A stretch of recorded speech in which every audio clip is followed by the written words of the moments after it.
Yo les gars, on se retrouve pour la preview de Slovénie-Portugal, un huitième de finale assez alléchant. La Slovénie qui avait battu le 26 mars dernier le Portugal à Ljubljana 2-0. C'était une victoire assez surprenante qui a mis, il me semble, fin à la série du Portugal. C'est ça, c'est ça. Exactement. Et on peut commencer par les présentations. Bon, Jordan, vous le connaissez tous. Comment tu vas, Jordan? Toujours là, on enchaîne les previews des huitièmes de finale. On se retrouve pour parler du Portugal où il y a beaucoup de choses à dire, je trouve. Et on conclut avec Ben, représentant du Portugal que vous avez découvert sur notre vidéo sur le groupe. Un groupe au final qui était épicé, on va dire. Ouais, franchement, ouais. On connaît le Portugal, on adore se faire peur. Notamment le premier match. Bon, en plus, j'étais au stade, j'étais à Leipzig. Mais surtout le premier match où, franchement, bon, je savais que le Portugal allait souffrir jusqu'à la fin. Autant j'y pensais pas, tu vois. Mais ouais, non, franchement, on a bien souffert. Et encore après, avec cette défaite hier contre la Géorgie, franchement, la confiance, elle est pas à 100%, je vais pas te mentir. Vous êtes sûrement en train de vous demander pourquoi il n'y a pas un représentant de la Slovénie. Ben, en fait, notre représentant de la Slovénie est parti en vacances, donc c'était assez compliqué d'en trouver. J'ai fait toutes mes recherches possibles, mais bon, il n'y a pas beaucoup de Slovènes, je crois, en France. Il y en avait beaucoup en Allemagne quand j'y étais, mais on a en France assez compliqué. Ben, on va essayer de bricoler quelque chose. Quand même, dès qu'il y a Ben, on doit toujours bricoler quelque chose avec avec une nation. La dernière fois, c'était la Géorgie. Là, c'est la Slovénie. Et on peut commencer du coup avec ton ressenti. Qu'as-tu pensé de la phase de groupe du Portugal du coup? Bah, globalement, on s'est fait trop peur, à mon avis. Enfin, surtout le premier match. Moi, quand j'ai dit que j'étais à Leipzig, le seul match que je pourrais dire quelque chose de positif, c'est peut-être le match contre la Turquie, où là, franchement, on n'a vraiment pas laissé vraiment de chance à la Turquie. Ensuite, bah, dans le premier match, par exemple, contre la République tchèque, j'ai pas compris déjà le 11 titulaire que nous a sorti Roberto Martinez. Parce que si tu regardes le 11 titulaire qu'il avait sorti, bon, déjà, on joue en 3-4-3, une défense à 3 avec Ruben Dias, Pep et Mendes, alors qu'on n'avait jamais joué comme ça. Et en plus, Nuno Mendes, qui joue plus sur les côtés en tant que latéraux, en plus, on sait qu'il a toujours une projection un peu plus offensive que défensive. Bah là, tout d'un coup, tu le mets en tant que défenseur central, c'est assez surprenant. Tu joues avec des pistons un peu Diogo Dalot et Cancelo. J'aurais mis un 6 plutôt, j'aurais mis un Palinha ou même un Ruben Neves. Mais non, franchement, c'était assez surprenant la compo. Et d'ailleurs, on s'est fait peur tout le match. Enfin, on avait le ballon tout le match, on dominait, on avait les actions. Mais voilà, malheureusement, bon, c'était à la 50, 60e minute, la République tchèque nous met un banger. Franchement, c'était clair que ça allait arriver. Et après, sur la fin, le Portugal qui pousse, notamment bon, les entrées 10 sur 10 de Diogo Jota, Conceição et Pedro Neto. Diogo Jota qui a un but refusé. Ensuite, bon, on égalise. Ensuite, but refusé à Diogo Jota. Et après, sur la fin, on a Chico Conceição qui est sur une belle inspiration de Pedro Neto qui vient sauver un peu le Portugal. Donc, moi, voilà, dans toute l'euphorie du match, je n'ai pas vraiment eu le temps d'analyser le match pour le dire comme ça, mais voilà, c'était un match où le Portugal aurait peut-être dû gagner 5-1, 6-1, mais on a gagné ça à la 90e. Donc voilà. Ensuite, contre la Turquie, bah, le seul match où on s'est vraiment pas fait peur, on a marqué assez tôt. Et ensuite, bah, voilà, on a fait le taf. Après, on n'a pas vraiment beaucoup attaqué non plus. Enfin, dans le sens où on n'a pas vraiment eu beaucoup de tirs non plus. On n'a pas voulu jouer trop derrière, mais après, on attaque. Je m'attendais peut-être un plus. On aurait peut-être pu gagner aussi, même 5-0. Et après, le dernier match contre la Géorgie, bon, on a fait tourner, on était déjà qualifié, premier de groupe assuré. Mais franchement, c'est un scandale parce que même si on jouait à rien, tu vois, même si on jouait à rien, c'est ok, on a peut-être changé tout le 11 sauf Cristiano et Diogo Costa, mais scandaleux de jouer avec aussi peu d'envie, tu vois. Et franchement, moi, ça ne me met pas en confiance pour les huitièmes de finale contre la Slovénie qui nous a battus, même si c'était en match amical il y a 2-3 mois, quoi. C'est ça, c'est ça. On peut dire que les grosses nations se sont fait toutes à peu près peur, hormis l'Espagne qui a fait le 9 sur 9. Même l'Allemagne, au final, a quasiment fini deuxième et finissent quand même premier grâce à ce match nul à la dernière minute. C'est vrai que c'était assez compliqué quand même par moment, mais on parlait aussi de la dernière vidéo, on parlait vraiment du rendement de Ronaldo. Et au final, est-ce que tu es satisfait de ce qu'il a démontré là sur ces 3 matchs où tu persistes avec Ramos titulaire? Non, franchement, alors, s'il y a bien quelque chose qui a changé comparé à la vidéo qu'on avait fait, bah, je pense que là, maintenant, Cristiano est titulaire indiscutable. Au premier match, il a eu les occasions, il a manqué de bol. Et aussi, le gardien de la République tchèque, je me rappelle, dans la première mi-temps, il nous sort une parade stratosphérique. Il joue dans le jeu. Enfin, je veux dire, Cristiano, il a été très présent, il a beaucoup essayé, il est très altruiste. Enfin, il est moins égoïste que comme il l'avait toujours été, entre guillemets. Mais parce que maintenant, il est plus au service de l'équipe et aussi dans l'équipe, on le cherche beaucoup moins, je trouve, à mon goût. Je trouve que ça joue un peu plus au ballon dans cette équipe du Portugal.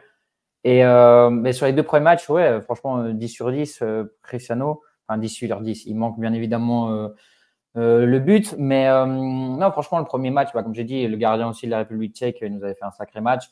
Ensuite, le deuxième, il aurait pu, je ne vais pas le dire comme ça, mais il aurait pu fusiller le gardien de la Turquie, mais il a décidé de faire une passe pour sécuriser le but à Bruno Fernandes et pour, on va dire, voilà, pour mettre KO la Turquie et ensuite bah, nous assurer directement la première place et passer directement au huitième de finale. Et après, franchement, on ne peut pas vraiment en tirer grand-chose. C'était pas le 11 titulaire, c'était pas les joueurs qui seront titulaires en huitième. Et même après, c'est vrai que Cristiano hier, il n'a pas été foufou. Il y a peut-être un penalty que personnellement j'aurais sifflé sur lui. Moi, je pense qu'il est clair. Mais bon, l'UEFA, voilà. Mais après, non, franchement, sur le match d'hier, je pense qu'on peut sauver pratiquement personne. Peut-être sauf João Félix. Et encore, tu vois. Encore Diogo Dalot, mais après, pas grand-chose, quoi. Et toi, du coup, Jordan, d'un avis extérieur, t'en as pensé quoi de cette phase de groupe du Portugal? Bah écoute, j'ai envie de te dire qu'ils ont fait le job, ils sont qualifiés, première place. Même si moi j'étais un peu déçu, surtout comme il a dit Ben, du premier match avec une compo, j'ai pas trop compris, où je trouvais que ça manquait énormément de profondeur. On ne jouait que sur Léao et côté gauche et Ouais. Léao qui réussissait ses dribbles et qui centrait, mais qui pêchait toujours dans la dernière passe ou dans le dernier geste. Donc ça, j'ai vraiment pas trop compris. Donc, ils s'en sortent donc un peu miraculeusement. Et après, contre la Turquie, ça va, ils ont fait le job, même si je pense qu'ils auraient pu faire encore plus mal avec une impression un peu plus forte encore dans le jeu. Du coup, j'avance. Le Portugal avance avec. Je sais pas trop comment le juger, je sais pas où les placer dans les favoris à la victoire, on va dire. Est-ce qu'on les met tout en haut? Est-ce que on se dit ils avancent un peu masqués en fait. On sait pas trop leur niveau plafond, j'ai l'impression. Et donc, mais j'ai envie de dire qu'avec quelques ajustements, je pense que c'est une équipe qui peut faire vraiment mal. Après, on va parler un peu de l'opposition avec la Slovénie, parce qu'on va avancer étape par étape d'abord. Et j'ai envie ça m'intéresse quand même cette opposition. J'ai peur qu'on se retrouve à une opposition de style comme au premier match contre la République tchèque. Et j'espère du coup que les Portugais ont un peu appris de leurs erreurs avec une équipe qui cherchera un peu plus de profondeur, qui aura un peu plus de génie peut-être que pour trouver la solution plus rapidement contre la République tchèque, quoi. Ouais, et si tu me permets, Mathéo, désolé, hein. Non, franchement aussi, comparé à ce qu'il a dit, Jordan, il a raison sur tout ce qu'il dit. Mais après, c'est aussi ce qui nous manque, le Portugal. Bon, déjà, c'est une stabilité. On en parlera après de la Slovénie qui ont toujours joué dans le même système. Et tandis que le Portugal, on a comme je l'avais dit dans la vidéo qu'on parlait du groupe il y a quelques semaines, euh, l'instabilité déjà sur les dispositifs. On joue en 3-4-3, après en 4-2-3-1, après en 3-4-2-1. Enfin, bref, il faut qu'il se décide. Roberto Martinez aussi. Et même après, c'est le manque de cadre, à part Cristiano Ronaldo. Les 1-0, le premier match qu'il nous fait, les 15 premières minutes sont bonnes, après plus rien. Bernardo Silva, absent. Bruno Fernandes, absent. Enfin, je veux dire, le but de Bruno et le but de Bernardo viennent un peu, comment dire, viennent un peu cacher un peu ces prestations qu'ils nous ont fait. Mais Bernardo Silva, le premier match, c'est affreux. Rafael Leao aussi. Contre la Turquie, c'est pas fou non plus. Enfin bref, il y a plein de choses qu'on reproche au Portugal, notamment au cadre, qui n'ont peut-être pas le niveau qu'ils devraient avoir en sélection, comme ils l'ont en club, parce que Bernardo Silva en club, on connaît le joueur que c'est, et il arrive en sélection et puis il est méconnaissable. Après pour Léao, la saison elle était un peu plus compliquée, donc bon voilà.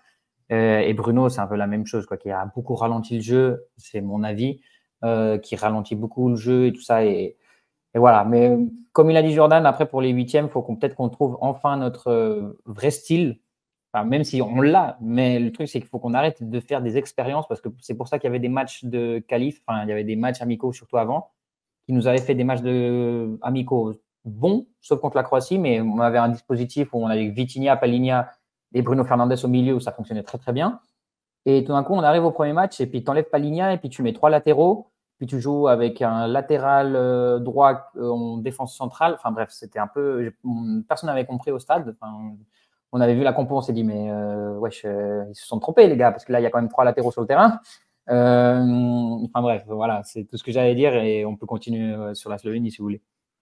Mais c'est vrai que ce manque de cadre au Portugal pêche vraiment, parce que quand on voit, il y a une grosse nouvelle génération, Neto, j'avais dit, j'espérais aller le voir à l'Euro, et au final, il était là, et je suis content quand même qu'il soit là. Léao et tout ça, on voit ils sont extrêmement cachés derrière CR7. Comme tu nous avais dit dans la dernière vidéo, bah en fait, même s'ils font une mauvaise presta, c'est CR7 qui va prendre, c'est toujours comme ça, et ils gardent ce statut d'être cachés derrière. Après, tu nous parlais de cadres qui répondent pas présents. Ce que, après, peut-être nous, on est plus surpris que les suiveurs du championnat portugais.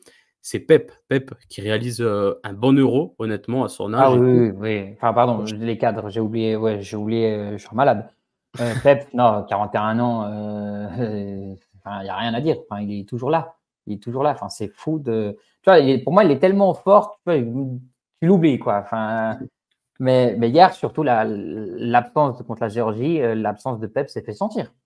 Ben, L'absence de Antonio Ruben Silva, Dias aussi.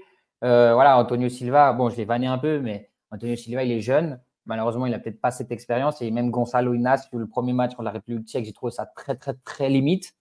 Voilà, c'est des jeunes il faut leur donner un peu leur chance. Malheureusement, hier, et heureusement, j'ai aussi envie de dire, Antonio Silva, bah, il est fautif sur les 2 buts, mais c'est un match sans enjeu. Un match sans enjeu. Donc ça, on peut le pardonner. On va pas commencer à l'insulter non plus, parce qu'il y a j'ai eu plein de gens qui exagéraient quand même un peu trop, à son avis, qui l'insultaient de tout et n'importe quoi. Les gars, tranquille, on allait passer premier du groupe, quoi qu'il arrive. Ah, et le gars, il a 20 ans, 21 ans, je sais plus. Il est jeune, tu vois, donc c'est bon. Il a fait une bêtise. Enfin, il a fait 2 bêtises, mais c'est pas une grosse bêtise, tu vois. Faut pas le punir non plus. Comme l'a dit après, Tali. je Ouais, sais désolé. qu'au Portugal, c'est un peu comme l'Italie. Il y a cette petite guéguerre. Ouais, dès que c'est un joueur de Benfica, ben, les supporters de Porto, Ouais, même du aussi. Sporting, ils vont le blâmer. Ben, c'est comme en Italie, l'Inter Juve, ben, on va blâmer. Il n'y a pas de joueur de Milan en sélection, donc on va attaquer ceux de l'Inter. C'est un peu une grosse guéguerre et c'est pour ça que les réseaux, des fois ils Ouais. abusent. Et je vis exactement la même chose que toi. C'est assez compliqué. Après, on peut passer à la Slovénie. Moi, du coup, les stats, c'est 1-1 contre le Danemark, 1-1 contre la Serbie, égalisé à la dernière seconde par Jovic, et 0-0 contre l'Angleterre. Du coup, c'est 3 points pris, 3 matchs nuls. Ça, de ce que j'ai vu, c'est une équipe assez solide. Ils n'ont pas eu de chance contre la Serbie, sinon ils seraient déjà qualifiés avant. Ils auraient même eu un meilleur classement. Et honnêtement, c'est assez solide. Il y a des joueurs qui ont quand même flop. Sesko, je suis un peu déçu quand même de son rendement avec la Slovénie. Après, il y a des gars comme Karnichnik, le latéral droit, que j'ai mis dans mon équipe type de la phase de groupe, qui était bon. Il a même été homme du match, je crois, face à la Serbie ou l'Angleterre, je ne sais plus. Ouais, la Biyol, Serbie, ouais, c'est lui qui Ouais, marque. c'est ouais. lui qui marque. Biyol, il est aussi intéressant. Après, il y a toute cette belle histoire avec Ilicic aussi, donc c'est sympa. Honnêtement, c'est une équipe solide. Moi, je les avais mis, du coup, quand j'avais fait une preview de l'Euro, du coup, 2024 avec French PL de qui je voyais comme surprise. J'avais vu la Slovénie comme surprise. Je m'attendais un peu mieux quand même, mais bon, ils finissent quand même qualifiés. La première fois de leur histoire qu'ils sont qualifiés, depuis que c'est un pays indépendant. Je ne sais pas ce que vous avez noté sur la Slovénie, mais en tout cas, moi, c'est ça. C'est une équipe assez solide. Défensivement, ça tient bien. Un 0-0 contre l'Angleterre, c'est pas donné à tout le monde quand même. Au vu de l'attaque de l'Angleterre, hormis, ben, on sait la méforme de cette équipe actuelle. Heureusement pour moi, en tout cas, si on les retrouve en quart. Bon, et du coup, vous en avez pensé quoi de cette Slovénie? Je ne sais pas si vous avez regardé les matchs. Moi, perso, j'ai tout regardé. Donc, si tu veux, je peux dire à peu près ce que j'en pense. Ouais, Bah, un vas-y. peu comme tu as dit, quoi. Enfin, solide, toujours en 4-4-2. Ce qui est curieux, c'est que Les 2 buts qui sont marqués, c'est par 2 latéraux. Je me rappelle, enfin, j'ai regardé les noms. Il me semble que c'était celui qu'on a dit. Il y avait Janza et Karnišnik. Ouais, voilà, Karnišnik. Donc c'est curieux de voir ça, mais comme on a dit, après défensivement, bah, ils ont tenu tête quand même au Danemark. Danemark, très bonne sélection. La Serbie, ils leur ont tenu tête tout le match. Malheureusement, après, il y a eu un petit ce rebond à Jovic. Ils mettent le 1-1 en toute fin de match. Et après, ils ont tenu tête quand même à l'Angleterre, même si l'Angleterre de Southgate est dégueulasse à voir, il faut le dire quand même. Ils ont tenu tête à quand même 3 belles équipes. Et il ne faut pas oublier que non plus la Serbie, c'est la Serbie qui a fini dernière de ce groupe. Et finir devant la Serbie, qui est quand même la Serbie, elle était présente à toutes les dernières grandes compétitions et qui a quand même un sacré effectif. Donc, c'est beaucoup de mérite pour cette équipe de la Slovénie. Comme tu as dit, je suis aussi déçu de Šeško, l'attaquant de Leipzig. Je m'attendais peut-être à plus de lui. Mais après, je pense que le gars qu'il faut mettre en valeur, c'est quand même Oblak, parce que Oblak nous a quand même fait une sacrée phase de poule. Je pense que ça faisait un bon moment qu'il attendait ce moment de jouer une compétition européenne ou mondiale, enfin internationale en général avec son pays. Et du coup, là, franchement, Oblak, il a été impérial vraiment dans les 3 matchs de poule. Et moi, j'ai bien peur que le Portugal retrouve un Oblak vraiment très, très, très, très fort, comme on a eu hier contre la Géorgie avec Mamardashvili. Que hier, Mamardashvili, il a été vraiment incroyable. Et vous voyez qu'avec le Portugal, Oblak, il va être dans un de ses grands soirs. Et puis, voilà, si le Portugal veut gagner, ils vont devoir tirer 27 fois au but parce que sinon, ça ne va pas le faire. Si tu as besoin ça de va, ils ont la rebondir, solution quant au Black. Ils ont CR7. Il lui a mis je sais pas combien de triplés dans Ouais, sa c'est carrière. vrai. Est-ce que ça va revenir? Je sais Voilà, pas. mais voilà. Mais peut-être qu'ils ont l'ascendant psychologique sur ça. Peut-être, Mais mais c'est vrai après, tu vois, que là, comme j'ai dit avant, on parlait d'un Cristiano qui est peut-être moins présent dans le jeu. Enfin, on va dire, voilà, qui est plus, enfin, moins présent dans le jeu, plus présent dans le jeu collectif et moins égoïste. Du coup, on verra. Mais non, moi, je pense que ça va être une confrontation assez compliquée, notamment parce que vraiment, il y a 2 mois, on a perdu contre eux. Ok, c'est un match amical. Ok, c'est peut-être pas l'équipe qu'on a maintenant et tout ça, mais faut pas sous-estimer cette équipe de la Slovénie quand même, et parce que vu ce qu'on a on a dit maintenant, quoi, ils ont un système clair, ils ont une idée claire, et ils ont tenu tête à 3 équipes, ils ont fait 3 matchs nuls, mais ils ont été solides tout le match. Du coup, je pense pas que le Portugal va leur remporter 4 ou 5. Après, j'espère me tromper, mais ça va être compliqué. Du coup, non, mais Jordan, la toi, tu en as Slovénie, pensé c'est une bonne quoi de la équipe quand même. Slovénie? Parce que moi, j'avais noté que, effectivement, enfin, comme on a dit, ils sont très solides derrière, Biol, Oblak, etc. Mais il y a des phases de jeu, des fois, franchement, c'est pas si dégueulasse, même techniquement. Je trouve que des petites situations, ça va, ils arrivent un minimum à jouer. Ouais, c'est clair. Par exemple, au deuxième match contre la Serbie, il y avait le milieu Elsnik. Je l'ai trouvé vraiment super intéressant dans les petits décalages. C'est lui qui trouvait les solutions.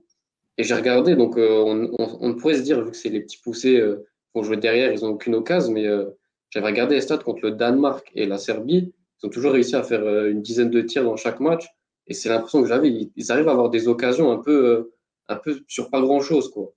Ils arrivent à.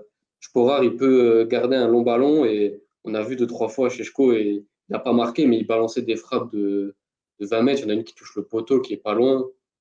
Donc c'est ça, ils arrivent à Ouais, avoir quand même des actions et des frappes sur pas grand-chose. Donc ça peut être vraiment l'outsider, la petite équipe qui peut, sur un petit exploit, on ne sait jamais. Parce qu'on ne sait jamais. Et si Oblak fait le gros match que son talent peut lui donner, et si Sesco réussit à marquer enfin son premier but de la compétition, là, ça peut devenir compliqué pour le Portugal, même si les Portugais restent quand même largement favoris, quoi. Mais j'ai peur, s'ils viennent et qu'ils se disent, bon, ben, on n'est pas du tout favoris, on va essayer de défendre avant tout, pas que ça refasse un match comme contre la République tchèque où, de nouveau, le Portugal n'arrive pas à trouver la solution parce qu'on ne trouve pas de profondeur, on ne trouve pas d'espace. Ça, pas que, attention au Portugal, que ça ne se repasse pas comme ça. Et donc, il faudrait peut-être apprendre du match contre la République tchèque. On ne sait jamais qu'il retombe une dernière fois sur un match comme ça où ça va être un peu une attaque-défense, quoi. de toute Fais façon, attention quand même. ouais, de toute façon, moi, la seule chose que je peux te garantir, c'est que le Portugal va souffrir. Parce qu'on souffre toujours. Peu importe le match, peu importe si c'est en poule, si c'est en finale, on va souffrir, on va se faire peur. En tout cas, c'est la sensation que j'ai maintenant. Après, Moi, ce qui m'inquiète aussi de la Slovénie, c'est justement ils ont réussi à poser leur jeu. Tu vois, ils ont quand même fait 2 bons matchs contre le Danemark et la Serbie. Contre l'Angleterre, ils sont peut-être fait un peu plus malmenés, mais bon, parce que c'est l'Angleterre en face. Mais ouais, comme tu as dit, ils arrivent à poser leur jeu. Et nous, le Portugal, c'est que comme contre la République tchèque, on impose notre jeu, mais après, pendant 5 minutes, on arrête de jouer. Et là, on laisse le rival faire ce qu'il veut. Et c'est comme ça qu'on s'est pris le but contre la République tchèque. C'est-à-dire, tu regardes la fin de la première mi-temps, surtout du Portugal-République tchèque, on laisse la République tchèque jouer les 5 dernières minutes. Et on se fait beaucoup peur. Et après, au retour des vestiaires, on n'est plus la même équipe. Et il arrive ce qui devait arriver. Donc, moi, ce qui m'inquiète, c'est un peu ça. Aussi que justement, dans ces élans offensifs qu'aura la Slovénie, qu'on oublie un peu ce qu'on a derrière. Justement, hier, le Portugal, un peu contre la Géorgie de nouveau. L'erreur de Antonio Silva, il est vachement haut. Il est très, très haut sur le terrain. Il est trop haut placé. Et après, derrière, on avait ça là. C'était Gvicha, il était tout seul. Il avait juste à cavale et puis c'est tout. Donc, faut que le Portugal joue avec la tête, qu'ils arrêtent aussi de toujours faire 1800 passes comme fait l'Espagne. L'Espagne de Luis Enrique, ça, je ne pouvais plus l'avoir non plus parce que je suis aussi espagnol et du coup, j'en avais marre de les voir jouer. Ouais, on a perdu le match, mais on a fait 1200 passes. Ouais, on a quand même perdu. C'est pas grand-chose. Et du coup, le Portugal, c'était un peu ça aussi contre la République tchèque. 1000 passes, je sais pas quoi, mais au résultat final, on a quand même souffert et qu'un petit 2-1 alors qu'on aurait pu gagner 5-1, tu vois. Donc voilà, pour moi, la Slovénie, et encore, je suis encore heureux qu'on ait fini premier parce que sinon, on serait tapé, je ne sais même pas qui on serait tapé, mais on serait tapé. La Géorgie, ils ont tapé qui? Je ne sais même plus contre qui. La Géorgie a tapé l'Espagne et les deuxièmes qui sont la Turquie, ils ont tapé l'Autriche. L'Autriche, ouais. C'est galère de toute façon. Même cet euro, on va dire que pour moi, les équipes favorites qu'on avait vues, justement l'Angleterre et tout ça, pour moi, celle qui avait fait le taf réellement, c'est l'Espagne. Et après, toutes les équipes qu'on avait comme favorites, on a vu l'Allemagne contre la Suisse, ils sont quand même fait sacrément bousculer. L'Angleterre, ils sont vraiment pas bien joués. La France, ils sont pas bien joués. Le Portugal, on est trop irrégulier. Enfin bref. Il peut y avoir des surprises.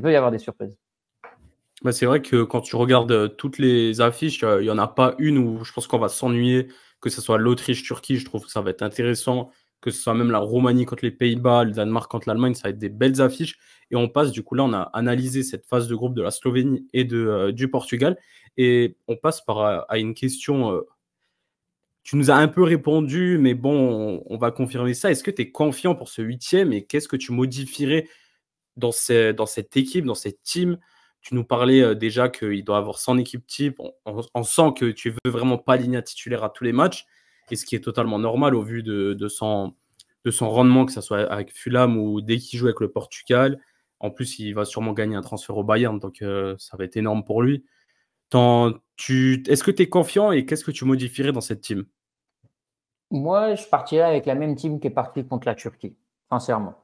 Voilà, un Palhinha. Après, Palhinha avec la sélection, franchement, il a été bon. Le premier match, bon, il s'est pris un jaune contre. Non, je sais plus quand c'est. Il s'est pris un jaune. Ouais, c'est contre la Turquie justement qu'il s'est pris un jaune. Du coup, il était sorti à la mi-temps, si je dis pas de bêtises. Il était sorti assez tôt. Ouais, il était sorti assez tôt. Non, mais franchement, je pense que si on repart sur un petit 4-2-3-1, comme on l'a vu contre la Turquie, avec un Palhinha en 6, peut-être un peu plus reculé avec Vitinha et tout ça, parce que Vitinha, franchement aussi, les matchs de Vitinha, il faudra qu'on en parle un jour, mais il nous a pondu une de ses masterclass, surtout contre la République tchèque, où je crois qu'il a perdu peut-être un ballon et fait une mauvaise passe. Enfin bref, il a été stratosphérique. Et non, moi je pense que je repartirai sur la compo qu'on a vue contre la Turquie. Peut-être que je mettrais si Bernardo Silva, parce que c'est quand même dur de mettre Bernardo Silva sur le banc. Mais mettre Bernardo Silva. C'est ce que je me pose comme question depuis avant. Moi, je repartirais de la même compo, mais moi, j'adore Bernardo Silva, mais je suis à 2 doigts de l'enlever, quoi. Ouais, exactement, c'est ça. Tu mets peut-être Chico Conceição. En même temps, question de statut. Voilà, mais c'est ça qui est compliqué. Après, si tu mets en super sub justement Conceição, Pedro Neto, voilà, enfin. Diogo Jota, je ne sais pas, c'est à voir. Diogo Jota serait peut-être plus axé sur la gauche ou même devant avec Cristiano. Ça à voir. Moi, je pense que le plus probable, ce serait qu'on voit une compo, la même compo qu'on a vue contre la Turquie, parce que ça a très bien fonctionné et on avait le contrôle du ballon et on s'est pas trop fait peur comparé aux 2 autres matchs. Du coup, je pense que si le Portugal veut gagner, si Roberto Martinez aime vraiment le pays comme lui, il le dit, met ce 11. Met ce 11 et je pense qu'on n'aura pas vraiment de souci. On se fera quand même peur parce qu'on est le Portugal, comme j'ai déjà dit. Moi, je pense que s'il nous ressort la même compo qu'on a sorti contre la République tchèque, on peut avoir les chocottes. Avec Léo titulaire, du coup, je suppose, vu que tu l'as pas mentionné. Oui, parce qu'il n'a pas été fou non plus, sincèrement, mais bon, pour commencer le match. Après, on peut peut-être mettre Pedro Neto. Après, hier, Pedro Neto, il n'arrêtait pas de faire la toupie, donc c'était aussi compliqué. Je pense que les deux positions à lesquelles je ferais des changements, justement, c'est Leao Bernardo. Et peut-être tu pars avec Pedro Neto et Conceição, mais je sais pas. Après, tu peux les laisser les deux, Leao et Bernardo Silva. Bernardo Silva a enfin fait un match de référence contre la Turquie.